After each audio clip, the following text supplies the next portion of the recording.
네, 안녕하십니까. 네, 경북대병원의 소아청소년 정신과 의사 정은선입니다. 반갑습니다.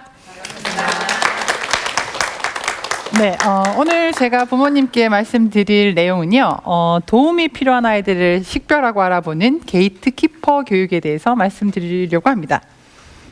사실 이게 게이트키퍼라는 말은 우리가 일반적으로 쓰기도 하는데요, 문지기라는 의미의 영어 단어입니다. 근데 우리가 이제 얼마 전에 개봉한 영화도 왜 죽고 나서 어디 이렇게 가면은 이렇게 게이트키퍼가 있어서 거기 들어갔다가 또 다음 갔다가 이런 영화가 나왔었잖아요. 그러니까 어떤 곳으로 가기 위해서는 이제 문지기가 있어서 그 사람들이 허락을 해줘야지 그 문을 통과할 수가 있게 되는데요. 이런 문지기라는 용어는요, 어려움을 가지고 있는 사람들, 특히 뭐 아이들이나 아니면 아픈 환자들이나 그런 사람들한테 도움을 주거나 전문가한테 이렇게 의뢰를 해서 도움을 받도록 조절해주는 역할을 하는 사람을 일컫습니다. 그래서 지금 여러분 그 심폐소생술 요즘에 교육 많이 하죠. 혹시 받아보신 분 계세요? 자, 옛날에는 이런 심폐소생술은 의료인만 하는 걸로 생각했고 일반 사람들하고는 별로 상관이 없는 것처럼 느껴졌잖아요. 근데 지금은 누군가가 쓰러졌을 때 초등학생도 가서 심폐소생술을 하죠. 그러니까 그런 행동이 사실은 천국으로 가는, 이제 삶을 마감하게 되는 사람들을 문을 이렇게 통과하지 못하게 붙잡고 다시 이승으로 삶을 다시 살게 하는 게이트키퍼 역할을 하는 사람들의 행동인 거죠. 그래서 이전에는 응급 그런 심폐소생술을 우리가 의료인만 알고 있는 어떤 그런 기술이었다면 지금은 모든 사람들이 알아야 되고 어떤 일상상에서 꼭 필요한 교육이라고 해서 많은 교육들이 이루어지고 있잖아요. 그래서 이제 생명을 살리는 일들이 많이 늘어나고 있고요. 근데 이런 자살이라는 거는 자기가 이제 죽음을 선택하는 아주 특별한 이상한 이해가 안 되는 그런 행동이기 때문에 그런 것들을 우리가 알고 있으면 그 사람들을 죽음에서부터 구할 수 있는 문지기 역할을 할 수 있다는 뜻입니다. 자, 그래서 저희가 말씀드리고 싶은 거는 자살의 의사소통이라는 게 있습니다. 자살의 의사소통은요, 죽기 전에 많은 사람들이 내가 죽으려고 한다는 신호를 보냅니다. 근데 그 게이트키퍼 교육을 받으신 분들은 그 신호를 감지해서 저 사람 힘이 든가 보다, 저런 힘든 생각을 하고 있나 보다 하고 도움을 요청을 하고 이제 도움을 주는데요. 그걸 모르는 사람들은 저 사람 왜 저러지? 좀 이상한데? 하고는 그냥 넘깁니다. 그런데 막상 자기가 알고 있는 사람이 삶을 그렇게 마감하게 되면 상처를 받습니다. 죄책감이 듭니다. 살아남은 자의 죄책감. 내가 뭔가를 했어야 되지 않나? 할 수 있었지 않나? 그래서 여러분들한테 그런 부분을 제가 말씀드리려고 하는데요. 이게 자살을 시도하는 사람들은 눈에 보이지 않더라도 우울하거나 불안하거나 뭔가 정신건강의 어려움을 경험했을 수 있습니다. 그리고 이런 우울이나 불안은요, 마음이 약해서 생기는 게 아닙니다. 우리가 생각하는 질병이고 질환이고 전문가의 도움을 받으면 벗어날 수 있는 상태입니다. 그래서 그런 부분들을 여러분들이 알아차릴 수 있도록 제가 말씀을 드리려고 합니다. 어떤 아이가 되게 막 개구장인데요. 걔가 갑자기 변성기가 오면서 말이 많던 애가 갑자기 목소리가 이제 사라졌어요. 그 대신에 이제 막 청각이나 후각이나 이런 게 발달하는 약간 초능력이 생긴 거예요. 그러니까 이제 중학생들은 판타지스러운 게 들어가야지 관심을 얻을 수 있어서 저희가 그렇게 완전 조금 판타지스럽게 만들었거든요. 그래서 얘가 다른 사람 뭐 냄새도 잘 맡고 막 이렇게 소리도 잘 듣는데 그 주변에 같은 반에 어떤 아이가 죽고 싶어하는 아이가 있어요. 그래서 얘가 그런 자기의 초능력을 이용해서 얘를 이렇게 게이트 키핑을 하는 이제 그런 내용이거든요. 자, 수업을 하고 있습니다. 주인공 이름이 호윤입니다. 자, 애들한테 제일 중요한 거는 점심 식사죠. 그래서 저 아이가 이렇게 물었어요. 급식이 뭐냐고. 각막을 지나면서 네, 초능력을 갖고 있는 쟤는 이제 냄새를 맡고 적어서 보여줍니다. 다음 수정체에 의해 다시 한번 제육볶음. 왜 망막에 고기가 나오면 애들이 좋아하는 것 같아요, 그죠?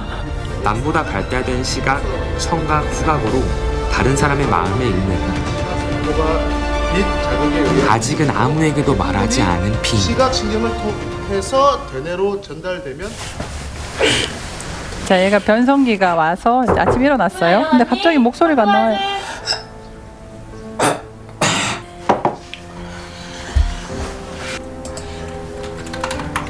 목소리가 안 나오니까 자기도 이제 궁금해서 찾아봤어요. 그렇게 여느 친구들처럼 나에게도 변성기가 왔다. 유독 좀 세게 와서 말을 한마디도 할 수 없었지만 그러니까 변성기가 너무 심하게 그런데 와서 말 한마디도 변성기랑 못하는 거예요. 초능력이랑 무슨 상관이냐고? 학생들, 야 이놈들아, 응? 너희들 와 입이 안 하고 귀가 두 개인지 아나 모르나? 몰라요. 뭘 몰라? 너희들 말하지 말고 쌤 말 좀 들어주라고 그럽니다. 알겠지? 네. 아이고 우리 이반 씨, 어쩌겠노? 어? 이반쉬. 호윤이가 이반 말을 씨. 못하니까 쌤이 수업하기가 너무 수월하다. 호윤이가 말을 못하니까 선생님 수업하기가 너무 소라다. 수업하자. 내 아시죠? 별명은 원래 자기 이반씨였다. 별명이 원래 이반씨였대요. 입을 하도 안 쉬고 말을 하다 보니 입을 하도 안 친구들이 쉬고 붙여준 별명이다. 말을 하다 보니까 친구들이 그런데 말을 붙여준 못하게 된 이제 시점부터 별명이래요. 갑자기 다른 감각들이 강화되었다. 모든 사물이 내는 모든 소리가 들렸다. 그러니까 지금 입은 쑥 들어가고 이제 눈과 귀가 이렇게 커졌죠. 아, 이 녀석 빼고 근데 저 뒤에 보이는 아이는 아무것도 안 느껴지는 거예요. 저 아이한테는. 김진양. 저 아이 이름은 김진양인데 자극을 받아들여서 쟤는 어떤 삶의 향기도 없어. 진양이한테는 어떤 삶의 향기도 느껴지지 않는다고 아이가. 술 냄새? 술 냄새가 느껴졌고 쟤는 대체 뭐지? 도대체 쟤는 뭐 하는 애인지 궁금해합니다. 이 제목이 변성기예요. 그래서 귀찮다고 띄어먹지 말고 꼼꼼하게 잘 적어놔. 알겠지? 시험에 무조건 나온다. 자 수업 중인데요. 전화 소리가 들립니다. 얘기에 급한 전화 같은데 한번 선생님 급한 전화 같은데 한 통 받아보시겠어요? 하면서 이제 건네줍니다. 여보세요? 아, 예, 어머니. 아, 어떤 예, 어머님이 전화를 하셨어요. 예? 뭐라고요? 아, 어머니 제가 지금 교무실에 가서 제가 전화를 드리도록 하겠습니다. 잠시만요. 수업 중이라고 교무실에 가서 전화를 한다고 하고 필기하고 있어 하고 나갔습니다. 근데 얘는 뭔가 안 울고 있는 것 같죠, 그죠? 막 괴로워합니다. 복도에 아니, 가서 진영이가 집에서 자해를 한다고요. 진양이가 집에서 자해를 한다고요? 자해요. 자해요? 아, 잠도 못 자고. 잠도 못 아니, 자고. 근데 왜 그런 아버지가 술 드시고? 아버지가 술을 드시고. 아, 예, 예. 아, 네. 제가 일단 학교에서는 진영이를 최대한 잘 돌보도록 하겠습니다. 그 힘드시겠지만. 얘는 복도에 사는 소리를 다 들은 거예요, 지금. 진양이도 들었고 자해도 들었고. 진양이가? 이 진양이한테 무슨 일이 있다는 걸 이제 알게 된 거죠. 이 선생님이 아이하고 면담을 합니다. 요새 뭐 힘든 일 있어? 요새 뭐 힘든 거 있어? 괜찮다. 선생님한테 얘기해도 된다.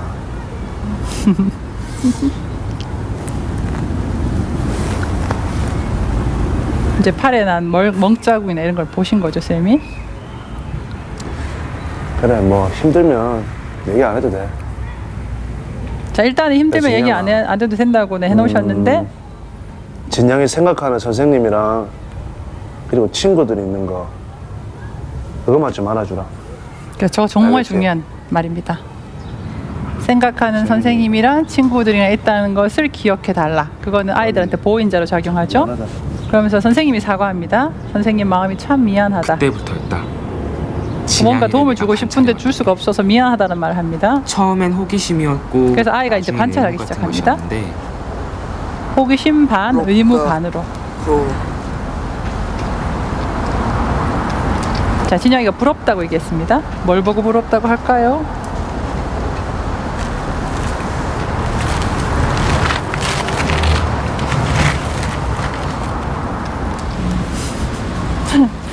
말을 제가 못하니까 이제 필담을 나눕니다.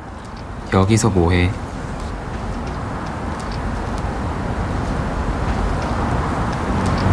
그냥 이거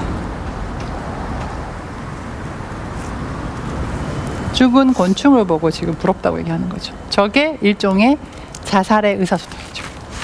나는 죽은 근데 너가 왜 얘가 부러워해? 부러운 거지. 나도 죽고 싶다는 뜻이잖아요, 그죠? 네. 근데 묻죠. 근데 왜 부러워해? 얜 지금 죽어서 되게 편할 거 아니야. 저것도 아무 자살 의사소통이죠. 근심 걱정도 얘는 없이. 죽어서 되게 편할 것 같아. 어쩌면 다시 근심 태어날지도. 걱정도 없고 어쩌면 다시 태어날지도 모르고. 근데 청소년 애들이 사실 저런 생각을 많이 해요. 그러니까 지금 이 삶을 마감하면 나는 더 좋은 세상에 태어나지 않을까 하는 기대를 하면서 저런 생각을 합니다. 밥 먹었어? 밥 먹어서 뭐해. 어차피 죽어. 아니 배 안 고파. 자, 밥도 먹어서 뭐해? 어차피 죽는 거. 죽으면 끝인데 이제 이 얘기를 이제 하다가 말죠.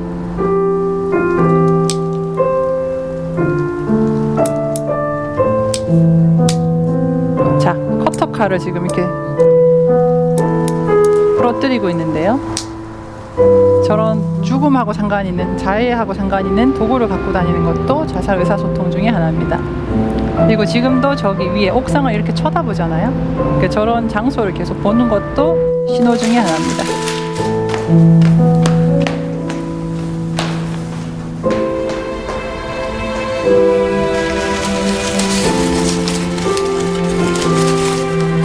요즘은 조금 한시도 진양이가 눈앞에 없으면 무슨 일이 날 것만 같아 무서웠다. 얘가 이제 그런 신호들을 이제 감지를 하고 진양이가 눈에 없으면 무서워지기 시작해서 선생님한테 가서 도움을 청합니다. 지금 벌레 죽은 시체를 보고 부러웠다고? 벌레 죽은 시체를 보고 부러워한다고 하면서 선생님께서 그 자살 위험 신호를 이렇게 한번 체크해 보시는 거예요. 자살 위험 신호들이 어떤 게 있는가? 선생님은 달려와서 무조건 알려줘야 돼. 알겠지?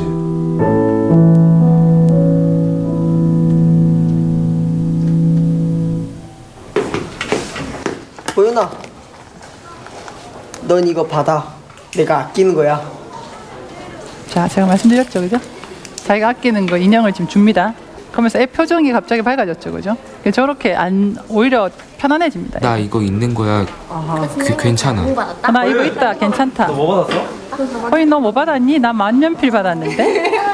서로 애들이 이제 무슨 의미인지 모르니까 이제 웃고 떠들고 노는 거예요. 근데 나눠주고, 다 나눠주고 이제 삶을 정리하는 거죠. 진양이 어딨어? 몰라? 아까 가방 싸서 나가는 거 진양이 같은데? 어디 있어? 몰라, 아까 가방 써서 나가는 것 같던데. 보이나? 진양이가 평소보다 오히려 편안해 보이거나 선생님이 물건을 얘기를 한 남한테 거죠. 막 선물로 나눠주면서 호윤아, 주변을 정리할 때 진양이가 평소보다 그러면 안 오히려 되겠지만 편안해 그게 진짜 보이거나 위험해. 다른 사람한테 선물로 조심해야 뭘 돼. 나눠주면 그게 진짜 만약에 위험한 그런 거야. 모습이 보이면 조심해야 돼. 선생님한테 게이트 키퍼 무조건 교육을 달려와서 시킨 거야. 말해줘야 돼. 그래서 알겠지? 만약에 그런 모습이 보이면 선생님한테 알려야 돼. 또 얘가 이제 도움을 요청한 거죠. 이제 얘가 선생님과 둘이 같이 갑니다. 선생님한테 문자 보냈어요. 선생님 그동안 감사했습니다.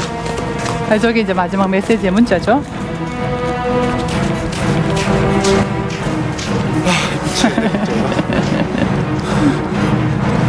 나 진양이 왠지 모르겠나? 하필 그때 근데 아쉽게도 이 순간에 초능력이 멈춰버렸습니다. 초능력이 끝이 나버렸습니다. 안 들려요. 근데 소리가 안 들리는 거예요. 진양이가 안 들리고 안 맡아지고 안 느껴진다고요. 무슨 소리가?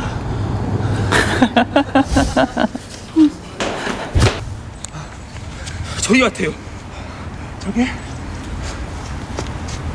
그 애가 쳐다보는 걸 기억하고 이제 저쪽에서 일이 있을 것 같다고 선생님 모시고 갑니다.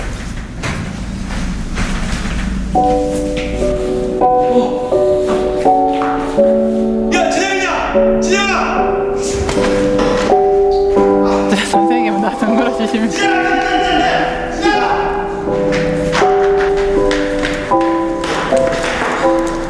그러니까 호윤이가 진양이를 막으려고 뛰어갑니다.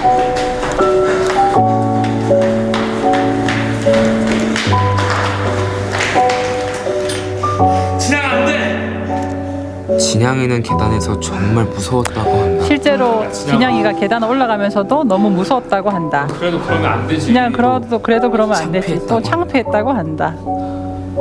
매일 죽고 싶었어 매일. 아빠는 맨날 집에서 술 마시고 나랑 엄마 때리고.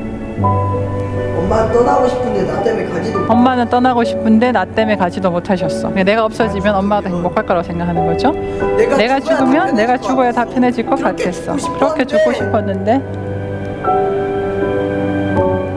호인이 너가 나를 생각해 주는 거. 호인이 너가 나를 생각해 주는 것 같아서 버텨냈어. 근데 아빠가 어째 너무 그러니까 이렇게 자기를 생각해 주는 사람이 한 사람은 있어도 삶의 끈을 놓지 않거든요, 애들이. 근데 아빠가 어제는 너무 심하게 뭔가 두드러 팼다는 거죠. 폭력을 행사했다는 누구한테 거죠. 해봤자 무슨 소용이 있어. 이런 말 누구한테 해봤자 무슨 소용이 있겠어. 다들 그렇게 힘든데.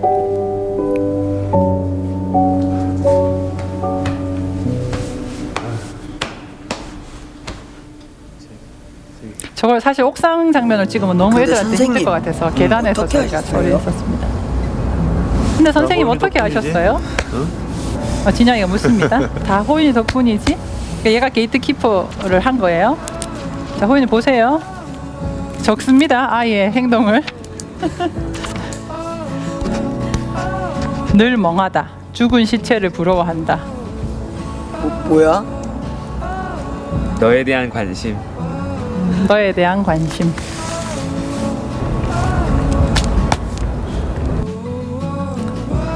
진양이의 아버지는 입원 일이 있은 후 자, 진혁이의 가족과 아버지는 학교의 입원 일이 설득으로 있은 후 알코올 중독 가족과 치료를 학교의 위해 설득으로 병원에 알코올 들어가셨다고 중독 한다. 치료를 위해서 병원에 들어갔다고 진양이 합니다. 어머니와 진양이도 마음의 상처를 치료받기 어머니와 시작했고 애도 마음의 진양이는 상처를 전보다 치료받기 더 시작했고 밝아졌다. 이전보다 밝아졌다.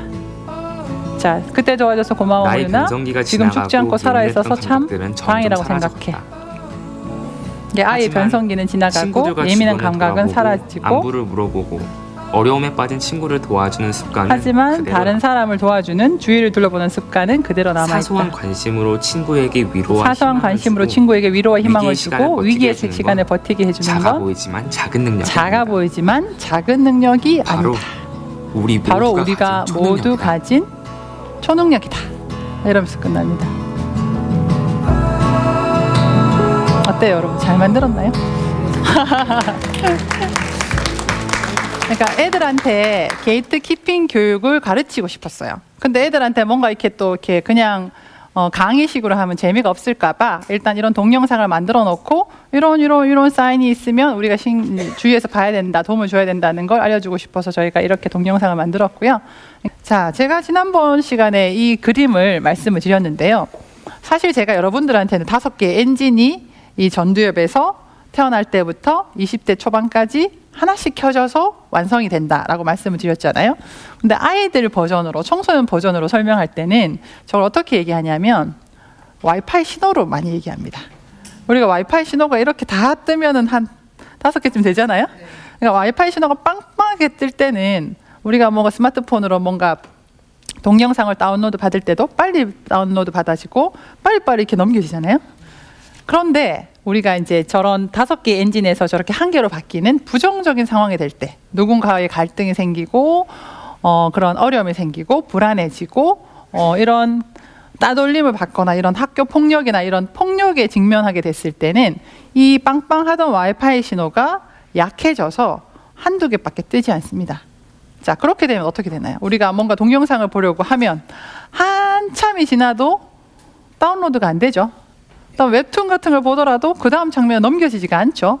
그래서 새로운 것을 배우는 것도 안 되고 다운로드 받는 것도 안 되고 그다음에 알던 것을 이렇게 다시 상기시키는 거, 알던 기사를 이렇게 찾아보는 것도 안 되고 그다음에 모든 것이 다 부정적으로 느껴지고 그다음에 공감, 다른 사람의 입장에 저 사람은 그럴 수 있겠어 하는 것들이 안 됩니다.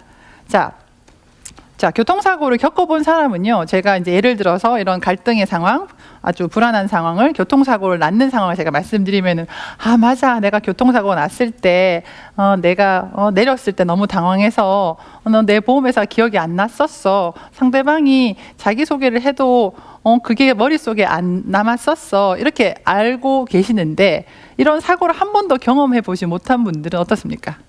제가 그런 얘기 해도 공감이 잘 안 되시죠? 그래서 사람은 모든 것을 또 이렇게 다른 사람의 입장에 처해 봐야지 공감력이 생기거든요. 그런데 이런 상황이 되면 다른 사람의 입장에서 생각하는 능력이 떨어지기 때문에 굉장히 자기 중심적이 되는 상황이 됩니다. 자, 예를 들어서요. 이렇게 생각해 봅시다. 자, 제가 수업을 듣고 있었는데요. 너무 화장실에 가고 싶었어요. 그래갖고 종이 땡 치자마자 빨리 벌떡 일어나서 화장실을 확 달려가고 있었어요. 그런데 지나가다 복도에서 어떤 애랑 이렇게 어깨를 확 부딪혔어요. 자, 그러면 그 아이가 어렸을 때 부정적인 경험을 많이 하지 않았던 아이라면 어머, 쟤 되게 급한가 보다. 뭐가 화장실이 급하나? 이렇게 생각할 수 있죠. 그런데 어린 시절에 부모로부터 두드려 맞거나 아니면은 굉장히 그런 정서적인 학대 아니면 인정받지 못했던 아이들은 이렇게 치고 지나가잖아요. 그럼 어떻게 생각하냐면 너 왜 내 때려? 너 왜 내 밀고 지나가? 너 왜 나한테 시비 걸어? 하면서 맞붙어 싸우거든요. 그게 뭐냐 하면 중립적인 자극도 중립적인 자극으로 해석하지 못하고 다 자기하고 상관 있는 자극이라고 생각합니다. 그게 관계 사고입니다. 자기와 관련되지 않은 것들을 관련 있다고 생각하는 거. 그다음에 그게 긍정적으로 관련되는 게 아니라 부정적으로 생각하죠. 그래서 모든 걸 다 부정적으로 생각하니까 시비가 붙어서 싸우게 되는 거예요. 사실은 학교 폭력이 일어날 때 아주 많은 경우가 이런 프로세스를 밟는 경우들이 많습니다. 그래서 제가 여러분들한테 말씀드릴 때는 아주 애가 불안하거나 아니면 폭력을 당하거나 힘들 때는 애의 뇌가 지금 정지 상태가 돼서 와이파이 신호가 지금 약해져 있다고 생각하고 일단 와이파이 신호가 다시 강하게 될 때까지 기다렸다가 훈육을 하셔야 됩니다. 내가 하고 싶은 얘기가 있잖아요. 부모로서. 그죠? 뭔가 해주고 싶은 얘기가 있고 이렇게 지도하고 싶은 게 있는데 애가 막 화가 나 있고 막 지금 힘든 상황하고 불안해 하는데 거기다 대고 너는 이게 잘못됐고 이건 이렇게 해야 되고 엄마 이렇게 했으면 좋겠고 아무리 설교를 해봤자 애 귀에는 와닿지 않는다는 거죠. 일로 들어가서 일로 나가버린다는 거죠. 그래서 와이파이 신호가 빵빵할 때를 기다렸다가 그때 얘기를 하셔야 되고 애가 힘들어할 때는 일단은 위로부터 먼저 하셔야 된다는 겁니다. 그 얘기를 제가 다시 한번 강조를 드리고 싶고요. 네, 그래서 제가 이제 말씀드리고 싶은 거는 이제 죽기 전에 사람들은 자기가 죽고 싶다는 걸 어떤 식으로 표현을 합니다. 그게 어떤 식으로든 표현을 하는데요. 그게 이제 자살 의사소통입니다. 자살에 대한 의사소통을 합니다. 그래서 여러분들이 그런 의사소통을 눈치챌 수 있어야 되는데요. 주위에서 알 수 있는 신호 중에 감정에 대한 신호가 있습니다. 그게 감정이요. 이런 자살을 감지할 수 있는 감정의 신호는 자포자기합니다. 그러니까 할 수 있는데도 포기해버립니다. 그리고 되게 막 화가 나 있는 경우가 많아요. 막 화가 나 있는 경우. 근데 분노가 다른 사람한테 향하면 다른 사람에 대한 폭력이 되지만 자기한테 향하면 자살이 되잖아요. 그죠? 그래서 분노가 있고 그다음에 죄책감. 나 때문이야. 나 때문에 이런 일이 생겼어. 그다음에 나는 가치가 없는 사람이야. 나는 해도 안 될 거야. 나중에 돼서도 뭔가 이룩할 수 없을 거야. 이런 무가치감. 그다음에 외로움, 슬픔, 절망, 무기력감 같은 것들이 있습니다. 자, 여러분, 가장 힘든 감정 중에 하나가 절망감과 무기력감인데요. 여러분 힘든 상황이 있을 때, 뭐 예를 들어서 고3을 한번 생각해 봅시다. 고3이 우리가 견딜 수 있는 이유는 끝이 있기 때문이죠. 자, 군대 가잖아요. 군대 생활을 견딜 수 있는 거는 끝이 있기 때문이죠. 날짜 세잖아요, 그죠? 그때가 끝나면 거기서 벗어날 수 있으니까 우리가 견디는데 그게 영원히 지속될 거라고 생각하면 그게 굉장히 무기력하고 그 다음에 절망감에 빠지거든요. 그래서 이런 무기력감과 절망감이 자살을 실행하게 하는 가장 큰 근본적인 어떤 감정이 됩니다. 그래서 이런 것들을 여러분들이 아셔야 되고요. 그 다음에 신체적인 것들도 여러분들이 이제 눈치를 채셔야 되는데요. 자기를 잘 꾸미고 자기를 잘 이렇게 케어하는 사람들은 그래도 삶의 희망을 갖고 사는 사람들인데 외모에 신경을 쓰지 않고 수면 장애, 잠을 잘 들지도 못하고 자주 깨고 그 다음에 성욕도 기본적인 인간의 욕구죠. 근데 성욕에 변화가 있거나 아니면 신체적 증상, 머리가 아프다, 배가 아프다, 그다음에 어디가 아프다라고 얘기하고 그다음에 식욕이 떨어지거나 아니면 너무 많이 먹거나 그래서 체중이 너무 많이 빠지거나 체중이 너무 많이 늘거나 이런 신체적인 현상도 자살을 감지할 수 있습니다. 사실 이런 현상들은 제가 나중에 말씀드리지만 우울증의 증상들입니다. 근데 자살의 가장 근본적인 질병 중에 하나가 80% 정도가 우울증이라고 하거든요. 자, 이런 생각들을 합니다. 자살을 감지할 수 있는 신호들. 자, 난 이런 것들이 더 이상 필요하지 않아. 그래서 자기한테 중요한 물건들을 나눠줍니다.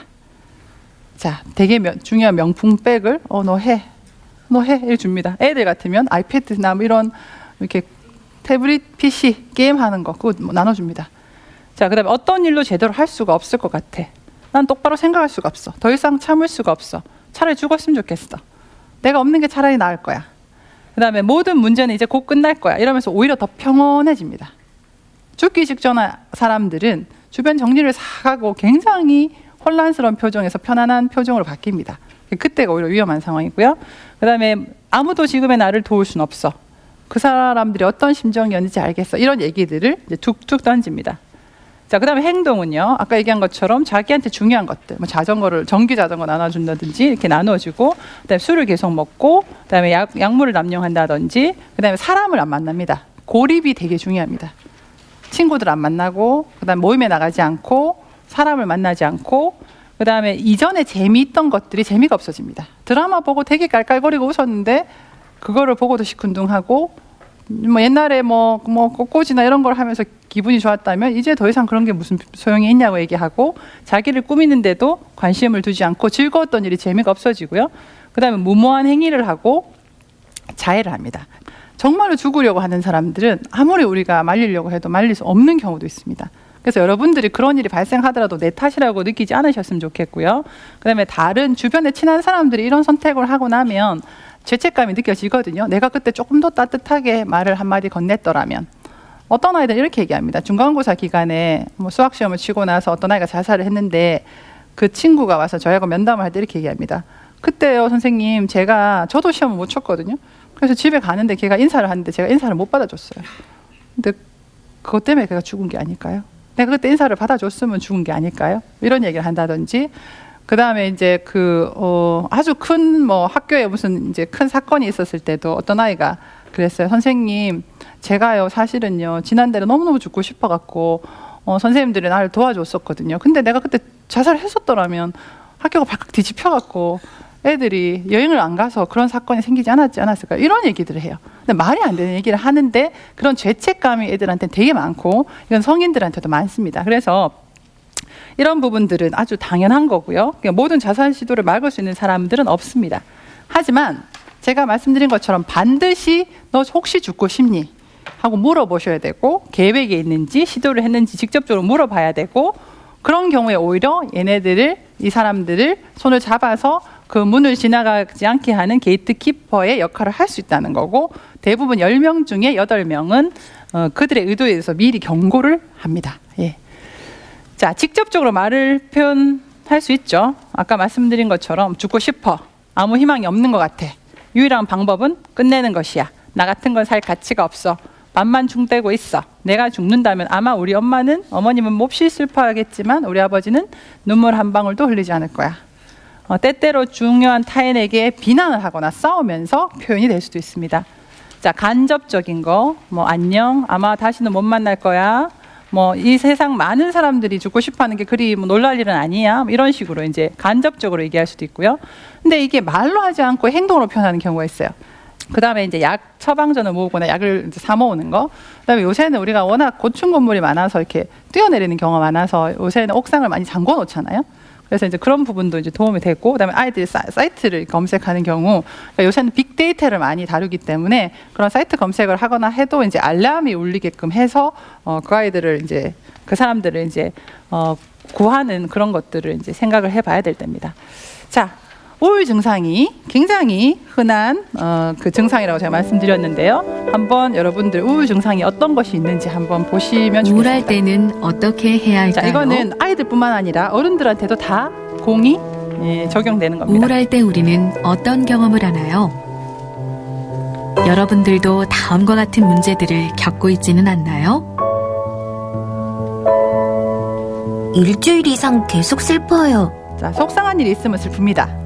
근데 일주일 이상 계속 슬프면 전에는 우울증을 재미있던 생각하시면 것들이 이젠 재미가 없어요. 자, 축구 열심히 하던 애가 엄마 이제 사소한 축구 안 할래. 일에도 짜증이 재미없어 자주 나요. 하는 경우. 네, 청소년들의 아이들은 짜증으로 나타납니다. 속이 텅 빈 것 같아 자꾸 먹을 것을 찾기도 하고 입맛이 너무 없어서 밥을 잘 안 먹게 돼요. 하루 종일 잠만 자기도 하고 자려고 누워도 잠이 안 와서 새벽이 되어야 겨우 잠들어요. 자, 아이들은 더 많이 먹고 더 많이 자는 걸로 표현되는 경우가 많습니다. 수업 시간에 집중이 너무 안 돼요. 성적이 떨어집니다.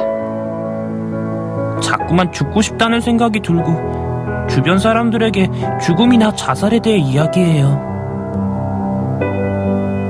앞의 상황 중 몇 가지에 해당된다면 우울증이라고 볼 수 있습니다.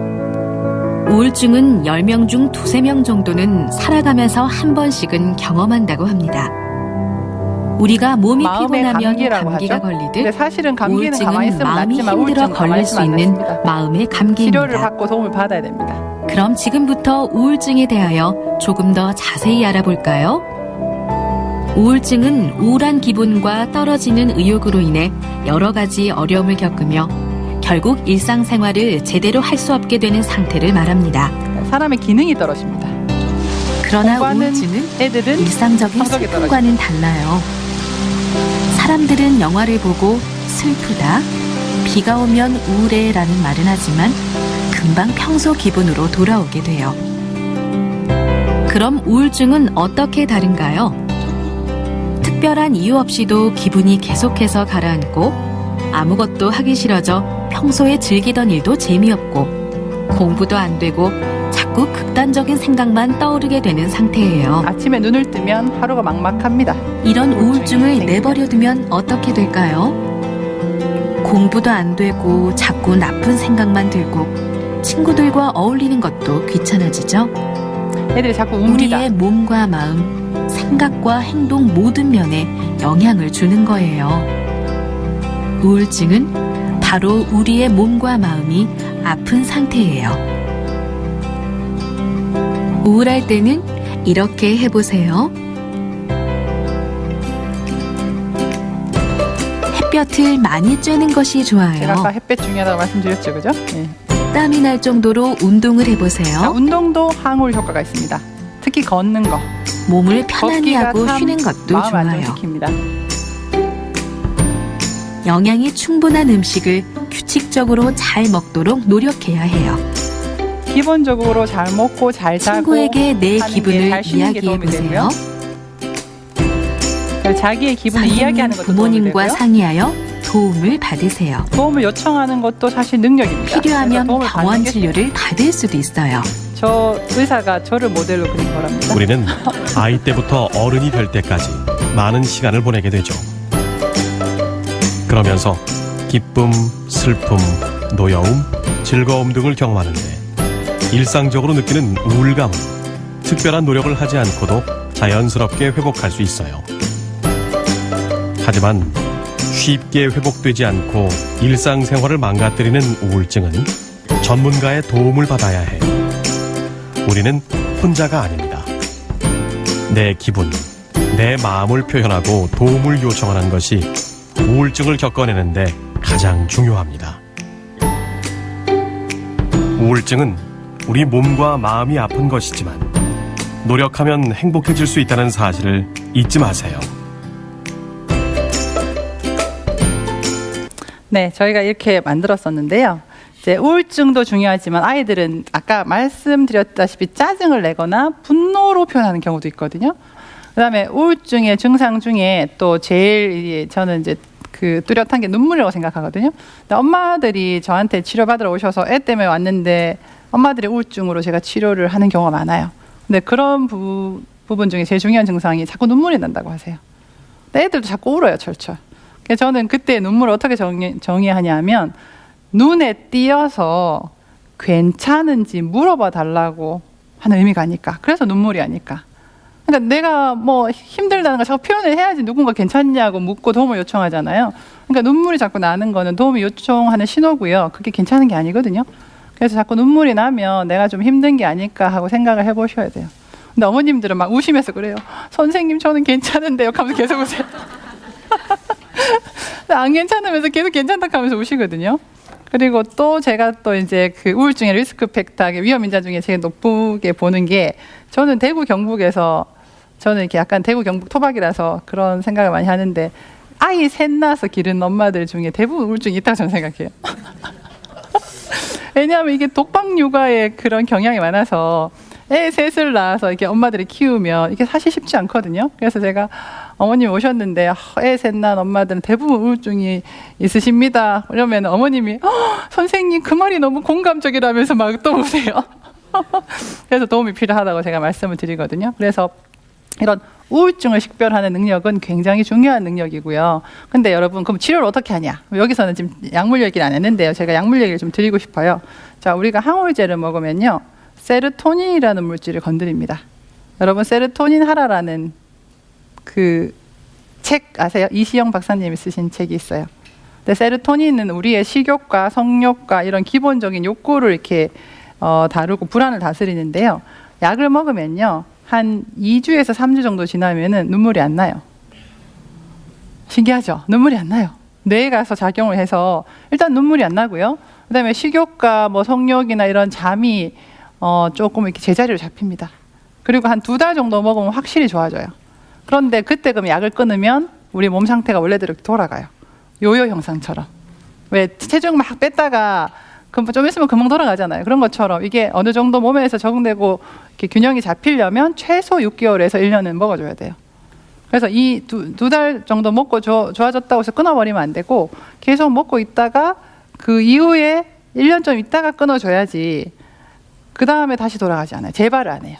그래서 약은 한 1년 정도 먹는 게 낫고 그 다음에 이제 약을 먹으면 어머님들이 그렇게 얘기하시죠. 아니 이 기분을 약으로 조절하니까 내가 조종당하는 것 같다. 그래서 약 먹기 싫다고 얘기하시는데요. 근데 항우울제를 쓰고 나면요. 어머님들이 뭐라고 하시냐면 부모님들이 아버님도 마찬가지지만 선생님 그때 내가 어떻게 그렇게 힘들게 살았는지 모르겠어요. 지금은 살만해요. 이렇게 살 수도 있었는데 내가 왜 진작 몰랐죠. 그래서 제가 늘 얘기하는 게 도움을 요청하는 것도 능력이고 도움이 제공될 때 그거를 받아들이는 것도 능력이라고 말씀을 드려요. 그래서 그 부분은 되게 중요하고 약은 과학이거든요. 그러니까 우리가 이렇게 오래 살게 되고 암을 이렇게 이제 퇴치할 수 있게 된 거는 사실은 의학과 과학의 발달이잖아요. 근데 제가 그러거든요. 저는 의대도 다녔고 뭐 석사 박사도 했고 의사기도 하고 그래서 여기 딱 앉아 있는데 저한테 와서 약 먹기로 하고는 집에 다 가셔갖고는 동네 이제 옆에 계신 어른들이 야야 그거 먹으면 중독된다더라. 그걸 약간 먹고 오시는 거예요. 그래서 왜 의학과 과학을 안 믿나고 난 교수인데 교수 말 좀 믿어달라고 이렇게 말씀을 드리는데 도움 받는 분들은 확실히 삶이 달라지세요. 그래서 이혼의 위기에서 제가 벗어나게 하는 경우도 많고 특히 발달장애나 아까 지능 물으셨죠? 지능이 떨어지는 경우 그런 아이들 키우는 게 되게 쉽지 않거든요. 그런 아이를 키우는 부모님들도 우울증이 많으세요. 그래서 약 치료하고 나면 훨씬 좋아집니다. 네, 제가 이번에는 분노를 조절하는 법에 대해서 알려드리고자 합니다. 사실 이 우울이나 분노는 아이들을 위해서 저희가 만든 동영상인데요. 아이들 눈높이에서 한번 보시고 어머님께서 집에 가서도 가르쳐 주시면 도움이 될 것 같습니다. 화가 난 것을 내 몸으로 느끼기도 하고 겉으로 표현하기도 합니다. 사실 화는 온몸으로 느껴지죠? 그죠? 내 심장이 마구 뛰어요. 자, 스트레스를 받는 상황이고 흥분한 상태이기 때문에 심장이 머리가 뜁니다. 터져서 미칠 것 같아요. 내 손이 부들부들 떨려요. 몸이 마비된 것 같이 뻣뻣해진 느낌이 들어요. 너무 화가 나면 아무것도 못하고 이렇게 막 마비된 몸 안에 것처럼 있는 느껴지기도 모든 하고요. 것이 터져 나올 것 같아요. 몸 안에 있는 모든 것들이 터져 나오는 것 같이 느끼기도 하고요. 큰 소리를 질러요. 화가 나면 소리를 막 지르기도 하고 머릿속으로 끔찍한 생각들을 하게 돼요. 나를 괴롭히는 사람들한테 내가 복수하는 물건을 생각을 하기도 던지거나 하고 발로 차기도 해요. 행동으로 물건을 차거나 던지기도 합니다. 사람들을 날카롭게 노려보기도 해요. 주먹을 불 끈지고 붙어 싸우기도 누군가를 합니다. 때리기도 해요. 이런 경험들은 여러분이 화가 났다는 신호입니다. 먼저 내가 지금 근데 화가 아이들이 났구나 하는 저런 것을 신호를 인식하지 빨리 못하는 알아차리는 경우가 것이 가장 중요합니다. 자기가 화가 났는데도 너 화가 난 나는 것 같아. 것은 아니요, 화안 그 났어. 상황에서 소리 정상적인 질러야지. 반응이며 무조건 참는 것은 그래서 도움이 아이가 되지 스스로 않습니다. 자기가 분노가 지금 생겼다는 걸 그렇지만 인식하는 이와 것부터 같이 시작을 행동하는 하는 게 것은 중요하거든요. 옳지 않으며 그러니까 이런 분노를 나에게도 인식하고 다른 나서야 조절이 사람에게도 가능하겠죠. 상처가 됩니다. 화가 난 감정을 알아차리고 나서 이렇게 한번 해보면 어떨까요? 움직이세요. 화나는 감정을 자, 감소시키기 일단은 위해 아이들하고 땀이 이렇게 날 싸우게 정도로 되면 운동을 후퇴를 해보세요. 하시라고 제가 말씀드리거든요. 그럼 붙어서 싸우면 서로 손을 상처가 이용해서 되기 때문에 무언가를 하세요. 되도록이면은 바깥으로 나가서 베개나 공, 이렇게 좀 진정을 차르트를 시키고 오는 게 쥐어짜는 필요하고요. 것도 괜찮아요. 그래서 걷거나 달리기도 중요하고 도움을 줄 수 손으로 있는 뭔가 친구나 만지는 어른에게 것도 중요하고 내 마음을 도움을 줄 수 있는 이야기하세요. 사람한테 화가 난 감정을 이야기하는 것도 지금 중요합니다. 내가 느끼고 있는 감정을 글이나 그림으로 표현하는 것도 중요한데요. 저게 왜 중요하냐면 평소 좋아하는 아까 제가 활동을 전두엽 해보세요. 말씀드렸잖아요. 자, 음악을 쓰거나 듣거나 읽거나 재미있는 그림을 영화를 보는 그리는 것도 행동은 좋습니다. 전두엽의 엔진을 켭니다. 와이파이 혼자서 신호가 다시 방해받지 빵빵하게 않고 켜지게 걷는 됩니다. 것도 괜찮습니다. 그래서 쓰는 건 참 좋고요. 깊고 걷는 거 좋고요. 크게 숨을 그다음에 들이쉬었다가 심호흡이 내쉬세요. 중요합니다.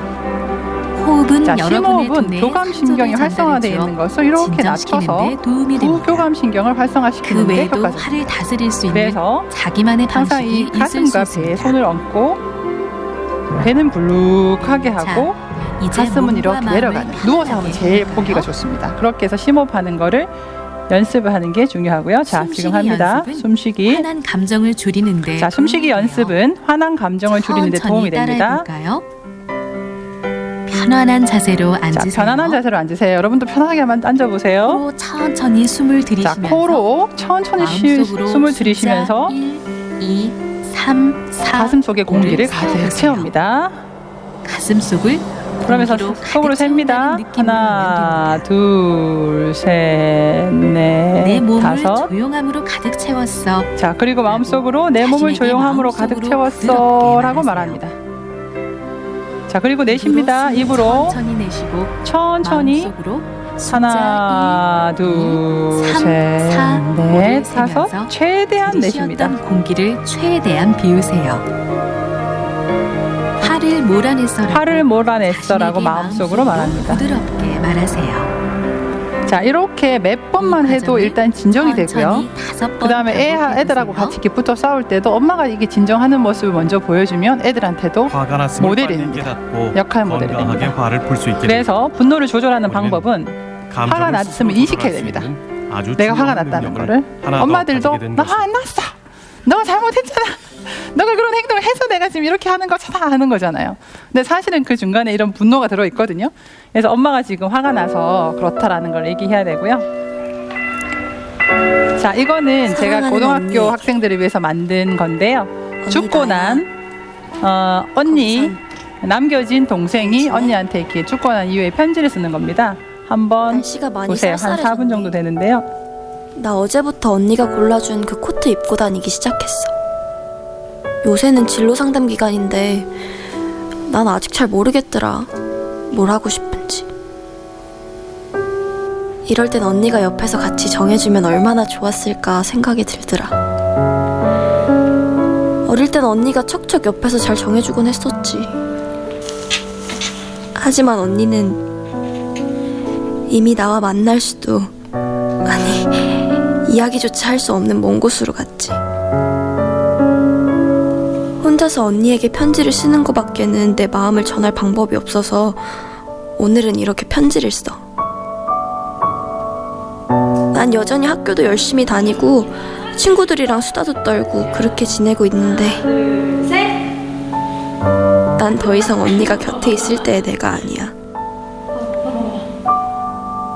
겉으로는 웃지만 마음은 울고 있어. 문득 언니가 떠오를 땐 견딜 수 없이 힘이 들어. 할 수만 있다면 언니의 죽음 이전으로 돌아가서 언니를 한번 꼭 안아주고 힘든 일이 없는지 물어보고 싶어. 솔직히 어떤 날은 언니가 너무 밉다? 그때 왜 나한테 힘들다는 말 한마디를 안 했는지, 내가 언니를 도와줄 기회조차 주지 않았는지, 내가 언니를 얼마나 사랑하는지 언니가 왜 몰라줬는지. 언니, 만약 다음이 있다면 나에게 꼭 손을 내밀어줘. 내가 언니 얘기를 들어줄게. 언니를 도와줄 사람을 찾아줄게. 엄마 아빠도 언니가 그렇게 힘든 줄 알았으면 정말로 있는 힘껏 언니를 지켰을 거야. 언니는 우리한테 너무나도 소중한 사람이니까. 시간을 되돌릴 수만 있다면 얼마나 좋을까. 우리가 언니를 얼마나 사랑하는지 언니한테 다시 한번 말할 수 있는 기회가 생긴다면 얼마나 좋을까. 매일매일 같은 기도를 하는 나의 마음이 언니에게 닿기를 바라며 보고 싶은 언니, 사랑해, 동생이. 네, 중요한 거는요. 이런 자살 사건이 생기면 주변 사람한테 굉장히 큰 영향을 주고 우리가 살고 있는 이 전체 지역사회에도 큰 영향을 준다는 겁니다. 그래서 이런 사건이 있을 때 마치 엄마들은 이렇게 얘기하시거든요. 아빠들도 선생님들도 그 얘기 하지 마세요. 우리 애들이 영향받아요. 근데 생각보다 아이들은 SNS로 연결이 돼 있죠. 그래서 어른들이 얘기를 안 한다 하더라도 애들은 이미 알고 있는 경우가 많습니다. 그런 경우에 차라리 아이를 이렇게 놓고 그런 일이 있었는데 너는 어떻게 생각하니? 너 기분은 어떠니? 하고 얘기하는 것이 훨씬 더 아이를 보호할 수 있는 길이고요. 그 아이가 그런 얘기를 하게 하는 것이 압력솥에 압력을 빼서 이게 폭발하지 않도록 하는 그런 중요한 기회가 됩니다. 자, 이런 어린 시절의 이런 경험은 우리가 원하는 우리 아이를 공부 잘하게 하는데도 방해가 됩니다. 그래서 언어 발달이 늦어지고요. 그다음에 집중력도 문제가 생기고요. 언어적인 기억력도 떨어지고요. 지능도 떨어집니다. 자, 여러분, 우리가 지능을 측정할 때 우리가 그 지능은 타고난 것을 50에서 60% 정도 보고 그다음에 태어나서 경험하는 것을 40에서 50% 정도로 봅니다. 사실 여러분, 지능이 이제 태어날 때 타고나는 거라고 생각하지만 타고나는 게 조금 더 많기는 하지만 우리가 경험을 통해서 발달시킬 수 있는 부분이 많이 있거든요. 근데 이 지능이 어떨 때 문제가 생기냐 하면 아이가 자기의 능력을 발휘할 수 없을 때 문제가 생기잖아요. 근데 그 발휘할 수 없는 상태가 아까 제가 말씀드린 부정적인 감정에 사로잡히면은 애들이 자기 능력 발휘를 못합니다. 왜냐하면 엔진이 켜지지 않고 와이파이 신호가 빵빵하게 안 켜지기 때문에. 그래서 아이들이 이 지능을 발휘시킬 수 있는 환경이 되려면 감정을 조절하는 능력, 감정을 안정시키는 능력을 배워야 되고 그렇게 하려면은 우울도 벗어나야 되고 분노도 벗어나야 되잖아요. 그래서 우울증이 생겼을 때는 빨리 도움을 줘야 되고 분노가 생겼을 때는 자기를 조절할 수 있도록 심호흡이나 이런 걸 통해서 자신을 안정시킬 수 있는 방법을 알려줘야지 자기가 갖고 있는 지능을 발휘해서 공부를 할 수가 있는 거예요. 그래서 여러분들 그게 가장 중요하다는 걸 좀 말씀드리고 싶고요. 그 다음에 이런 아이들이 분노 조절이나 정서 조절을 못하면 사회적인 상황에서 제대로 행동을 하지 못합니다. 자, 그래서 뭐가 생기죠? 학교 폭력이 생기죠. 그죠?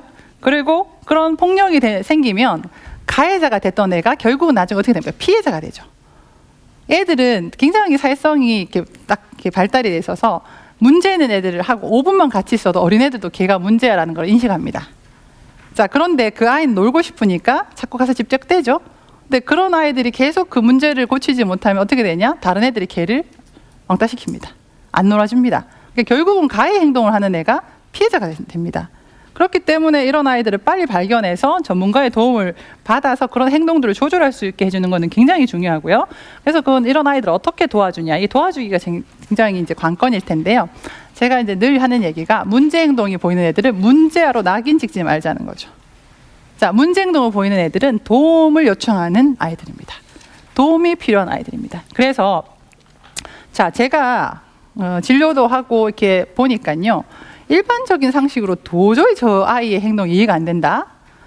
아니면은 내가 일상적으로 저 아이를 대했는데 제 반응이 되게 특이하다. 이런 경우에 대부분 가정에서 학대나 방임을 경험하고 있는 경우가 많았습니다. 그래서 그 부분을 한번 생각을 해보시고요. 그런 경우에는 문제 행동을 보이면 아, 도움이 필요한 아이구나 생각하셔야 되고요. 근데 여러분 회복 탄력성이라는 얘기 들어보셨어요? 회복 탄력성이라는 게 뭐냐면 용수초를 이렇게 당겼다가 놓았을 때 원래 모습으로 돌아가는 탄성입니다. 자, 용수초를 당기는 게 고난입니다. 고난과 역경을 겪어도 원래 상태로 돌아가는 게 회복 탄력성이고 어떻게 생각하면 이거는 굉장히 중요한 능력이거든요. 근데 이 내 아이의 회복 탄력성을 증가시키려면 사실 제일 중요한 게 내가 회복 탄력성이 있어야 됩니다. 그러니까 내가 문제를 이렇게 맞닥뜨렸을 때, 저거 어떡하지? 저걸 어떻게 극복하지? 나는 못하겠어 하고 주저앉아 버리면 애들은, 다들 저렇게 주저앉아 버리는구나. 나도 저렇게밖에 못하는구나 하겠지만, 이 엄마 아빠가 문제를 해결하는 모습을 보여주면 애들은 그걸 보고 배우거든요. 그래서 회복 탄력성을 키우는 방법은 이런 방법들이 있습니다. 자, 첫 번째는요, 문제 해결력입니다. 아이가 어떤 문제가 생기면요, 엄마가 다 해결해 주라는 뜻이 아닙니다. 문제를 해결할 수 있도록 같이 머리를 맞대고 상의를 하고 해결을 할 수 있는 방향으로 가면은 중요하고요. 그다음에 두 번째는 자기에 대한 가치입니다. 자, 아까 사랑한다는 얘기가 계속 나왔었죠. 자, 사랑한다는 얘기 참 중요해요. 자, 눈 맞추고 난 너 사랑한다고 얘기해 주는 거. 자, 근데 여러분, 말하고 행동이 일치하지 않을 때는 말이 진실입니까? 행동이 진실입니까? 행동이 진실이죠. 그래서 100% 의사소통 중에서 7%가 말이고 93%가 비언어적인 의사소통이라고 되어 있거든요. 그래서 우리가 잘했다 할 때도 잘했다 잘했다는 다르잖아요. 그래서 잘했다는 말은 7%고 93%의 이런 눈빛, 제스처, 뉘앙스, 그다음에 이 자세 이런 것들이 이제 말을 전달하게 되는데, 사랑한다고 할 때도 정말로 사랑할 때 사랑해야지 영혼 없이 사랑한다 하면 전달이 안 되죠. 그래서 정말 사랑한다는 마음이 안 들 때는 그냥 좀 닌 괜찮은 사람이다 정도.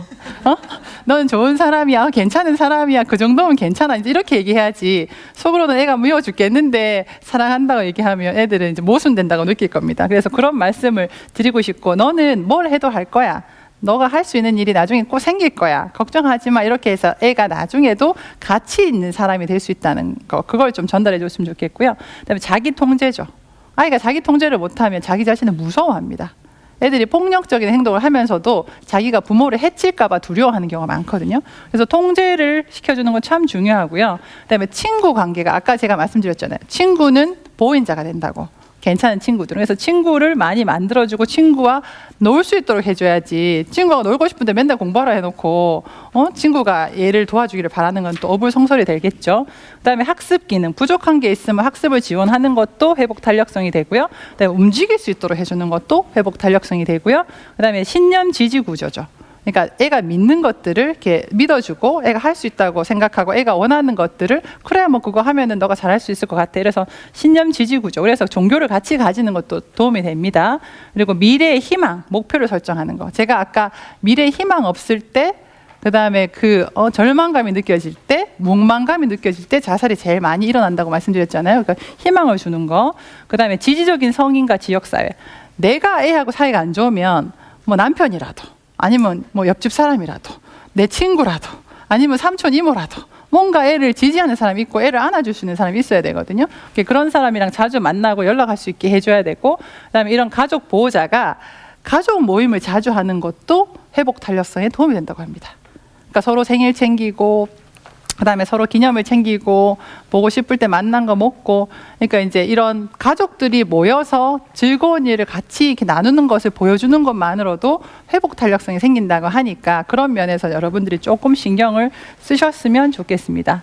그래서 아이들한테 뭐라고 해야 하냐면요, 도움을 청하는 것도 능력이다라고 얘기하셔야 됩니다. 자, 도움을 청하는 게 네가 부족한 신호라는 게 아니라 친구나 부모님이나 선생님에게 관심을 보이고 표현을 하고 도움을 요청하고 도와주세요라고 말할 수 있어야 되거든요. 그래서 내가 힘들어요, 아니면 친구가 힘들어요. 요새 아이들은 엄마 나 정신과에 가고 싶어 해서 아이가 2년을 졸라서 병원에 오는 경우도 있어요. 그러니까 애가 엄마 정신과에 가고 싶어 하면 애가 오죽하면 그렇겠나 생각하고 빨리 데리고 오셔야 되는데 신랑이랑 2년을 하시다가 오시는 경우가 있거든요. 근데 그렇게 면담을 하고 나면 애들이 속이 시원해요 하고 나가거든요. 그러니까 그런 식으로 애들이 도움을 요청하는 것을 격려하고 지지해야지 그거는 너가 못난 신호야라고 생각하시면 안 되고요. 그러니까 도움을 요청하는 것도 능력이라는 거를 어머님이 또 모델링을 해서 보여주셔야 돼요. 힘들 때 친구한테 전화해서 이럴 때 어떻게 하면 되니? 그다음에 또 다른 방법 중에는 책을 읽는 방법이 있죠. 내가 경험하지 않았지만 다른 사람의 경험을 가지고 내가 책을 보고 도움을 얻는다든지, 아니면 중요한 결정을 할 때 여러 사람한테 물어본다든지, 그러고 나서 내가 결정한다든지, 그다음에 아이한테도 물어볼 수 있어요. 너 생각은 어때? 엄마가 이런 뭐 결정이 안 되는데 너 생각은 어때? 아이 말을 다 들을 필요는 없지만 그렇게 물어주는 것만으로도 애는 존중받는다고 느끼거든요. 그래서 이제 그렇게 같이 문제를 해결하는 모습을 보여주는 것이 필요하고요. 그다음에 이런 어렸을 때 이 불행한 일을 많이 겪은 애들은 이런 5가지 신호를 보입니다. 혹시 내 아이가 이런 신호를 보낼 때는 도움이 필요하다는 거. 첫 번째, 굉장히 불안해합니다. 자, 애가 불안해서 안절부절을 못하고요. 불안하면 잠을 잘 못 자겠죠? 일찍 깨겠죠? 악몽을 꾸겠죠? 자, 두 번째는 애가 화가 나 있는 것처럼 보입니다. 너무 화가 나서 조절을 잘 못하고요. 자, 세 번째는 아까 말씀드린 것처럼 재밌었던 것을 재미없어 합니다. 축구도 재미없어 하고 드라마도 재미없어 하고 웹툰도 재미없어 하고 다 재미없어 합니다. 자, 네 번째, 게임도 재미없어 하고 소외됩니다. 자꾸 혼자 있으려고 하고 친구도 안 만나려고 하고 문 닫고 있으려고 하고 밖에 안 나가려고 하고 이제 소외가 되기 시작하고 다섯 번째, 회피. 힘든 걸 자꾸만 피합니다. 이것도 안 할래, 저것도 안 할래, 안 갈래. 그냥 혼자 있을래. 이렇게 회피하는 이런 5가지의 증상들을 보일 때는 얘가 혹시 도움이 필요한 상황이 아닌가 하고 지켜보셔야 될 것 같습니다. 그래서 제가 여러분들한테 말씀드리고 싶은 거는요. 친절한 태도. 가족 간에 제일 중요한 태도가 친절한 태도입니다. 가족은 굉장히 가깝죠. 근데 제가 아까 말씀드린 것처럼 폭력은요. 가까운 사이에서 잘 일어납니다. 가장 가깝다고 느끼는 사람한테 마음을 이렇게 내려놓기 때문에 이런 폭력이 발생하거든요. 근데 항상 폭력은 강한 사람한테 약한 사람으로 부릅니다. 요새는 뭐 두드려 맞는 남자들도 많이 있잖아요. 그죠? 근데 이런 노인이나 아동이나 이런 청소년들한테 이런 폭력이 흐르기 마련이기 때문에 내가 화가 나거나 내가 힘들면 혹시나 내가 주변 내 가족 가까운 사람한테 폭력적인 언행을 하고 있지 않은지 우리가 항상 이렇게 지켜보고 반성해야 되고요. 이게 친절한 태도를 가지고 지지해 주는 거, 그다음에 도움이 필요할 때 도움을 요청하는 거, 그다음에 도움이 필요할 때는 꼭 내가 엄마라서 내가 아빠라서 내한테만 도움을 요청해야 되는 게 아니라 청소년들은 부모한테는 말하기 싫은 문제가 있고 부모하고 관계를 자꾸만 이렇게 좀 소원하게 하려는, 왜냐하면 독립하고 싶어 하니까요. 그래서 그걸 인정해 주시고 주변에 있는 선생님이나 뭐 학원 선생님이나 다른 사람들한테 좀 도움을 요청할 수 있도록 하는 걸 허용해 주는 것도 필요할 것 같습니다. 자, 제가 말씀드리고 싶은 거는 이 정도에서 마치겠습니다. 도움이 되셨으면 좋겠습니다. 감사합니다.